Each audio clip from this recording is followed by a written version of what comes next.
Okay, so hi, it's end of day 2 here at Anthropy. We're in the rainforest biome right now. It's absolutely beautiful. There's just been amazing downpours and incredible acoustics.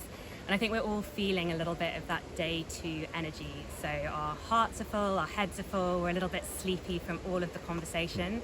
Also, maybe one of the things I'm observing is yesterday everything was new and shiny, and today we've had a little bit of a travel and descent into the U-curve. So just noticing that in the conversations I've been joining, people are reflecting on feeling overwhelmed by the scale of some of the challenges to actually getting to that inspiring vision for Britain.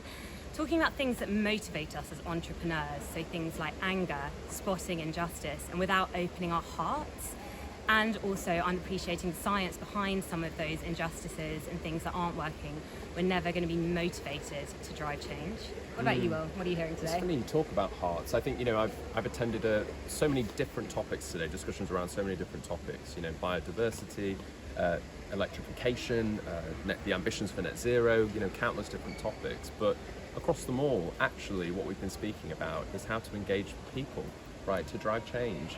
I think we can rest our laurels or place great emphasis and focus on statistics a lot of the time in some of these conversations, and the statistics should be reason enough or reason alone. But actually, what we need is better storytelling. What we need is to engage people and speak to the hearts and minds.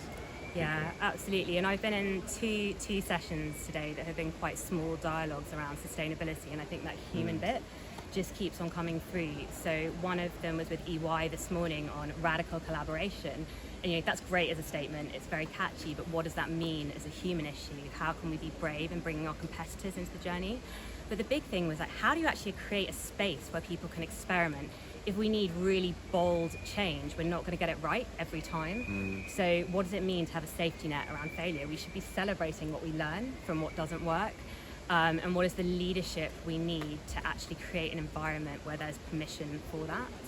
And then just now we've hosted one of our sustainable leadership roundtable dialogues, and again that human piece just kept on coming through. So in lots of these big organizations you might have a handful, maybe if you're lucky 50 amazing sustainability experts, but what about the rest of the organization if that's only 2% of a population? So really talking about how can we connect sustainability, and by that we don't just mean the environment, the whole broad sustainable development agenda, to each individual so that they can understand how their unique skills and perspective can actually help to drive change. And I loved one of the takeaway actions, which was how do we think about the inner development goals that will allow us to deliver on the UN Sustainable Development Goals. Yeah, that was fabulous. Fabulous. And so many other discussions around the mechanisms and motivations, I think, right, that can drive that positive change within organisations. So another fantastic day. Absolutely fantastic.